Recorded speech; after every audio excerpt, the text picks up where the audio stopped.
What's up everyone, welcome to today's video, welcome to the GamerDad channel. Thank you very much for tuning in. So today we have a little discussion surrounding The Division Resurgence, which is the mobile game for Tom Clancy's The Division, and also we talk about The Division Heartland in this entire conversation. So first of all, I am actually quite pleased with The Division Heartland in regard to a few things. Number one, the fact that another developer under Ubisoft nonetheless is actually working on the game, and that is Ubisoft Red Storm. Ubisoft Red Storm is a studio that did work on The Division and The Division 2, and they have extensively been, a part of the community from a long time ago actually, in regard to helping reshape some aspects of The Division 1 and so on and so forth. But somewhere around The Division 2, it appeared to me that it seemed like the developers for Division 2 at Ubisoft Massive wanted to go a specific direction, and they didn't seem to be too keen on using some of the parameters that, say, Red Storm usually worked on, example being a lot of the Dark Zone. For those of you who follow The Division from day one, or maybe The Division 2 at least, you'll see that there seemed to be a little bit of tugging in terms of what Massive wanted versus what Red Storm was implementing, and this was quite apparent when we had the first iteration of Gear Score 515. I don't know if you guys remember that state of the game, or the Division whatever it was that I think some of the developers said, well, if you want to get Gear 515 for the Gear Score, you have to go into the Dark Zone, and a lot of people are like, nope, we don't want to go into Dark Zone for that. We just want to play PvE. We're not in that kind of life. And I think something transpired, and then that got reverted. But now Ubisoft Massive is already, handing over this Division 2 project to Ubisoft Bucharest, and Heartland is in the hands of Red Storm. So Red Storm will have a lot of autonomy over this project, and so on and so forth. Resurgence, on the other hand, is taking it's taking a different direction that, to me, I feel is interesting. And let's just break it down. So first of all, it's a mobile game, and it's being developed by also another studio that's not Massive or Red Storm. I can't remember exactly. If you do, help me out in the comment section. And this is peculiar because it's taking on the Division 1 and its layout and its world and a lot of its elements and bringing it to a mobile game.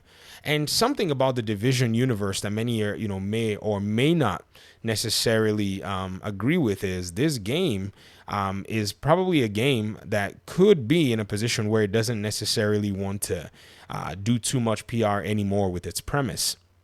One of my audience members, mentioned something to me, Errol, and they said, it seemed like Division is in a place where it does have a very strange position where a lot of the things that was written in Division 1 and 2 actually, or well, let's just say the Division 1 actually somehow transpired in 2020.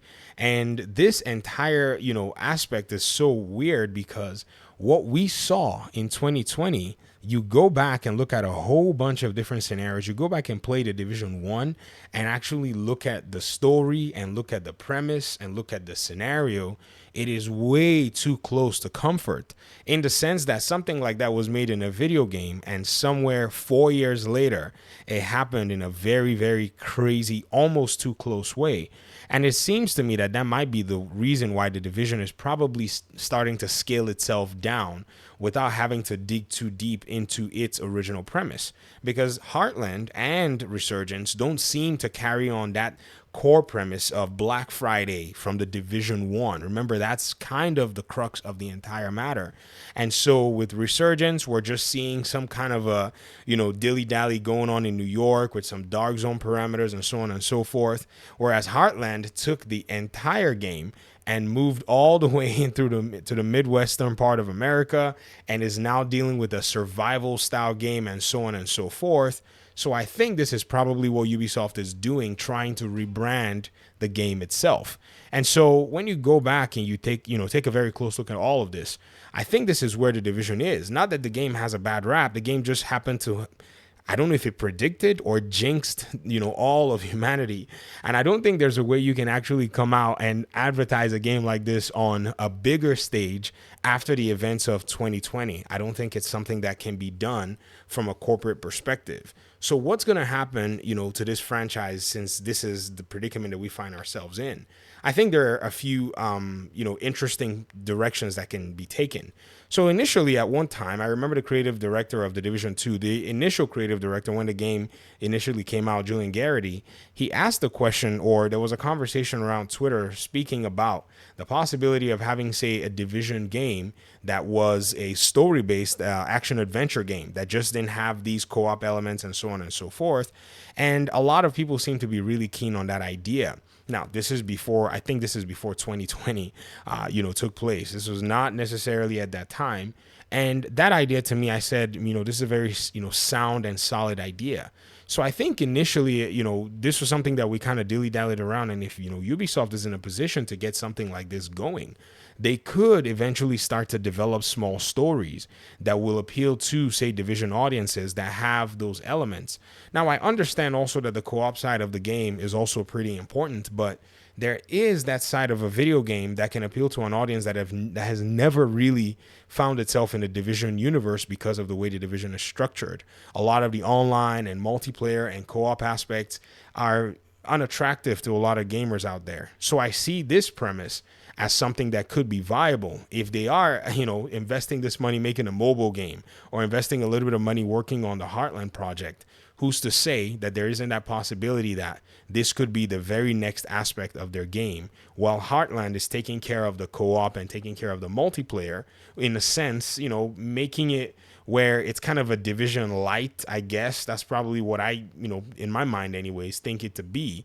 And then they take this single player direction in order for them to be able to rebrand and build the game from ground up, build its narrative from ground up, and potentially be able to continue with this Tom Clancy name down the road. It sounds like a far-fetched idea, but I thought it was worthwhile putting it in front of you so that you guys can dissect and talk about it. So let me hear your thoughts in the comment section surrounding all of this, because right now it's hard to assess the direction of this game. I don't know exactly what, where things are. A few months ago, in fact, a few years ago, I was quite certain that the developers were going a specific direction. Perhaps they're still going that direction, trying to make another game. This is in Ubisoft Massive. I'm not talking about Heartland and Resurgence, but at the moment, it doesn't necessarily seem, like it. But again, we have to wait for time. Ubisoft and their studios are very secretive about their projects, so we're not in a position to even be able to tell exactly what it is that they want to do. So thanks so much for watching the video. I appreciate you guys' time and audience, and hopefully we'll talk pretty soon.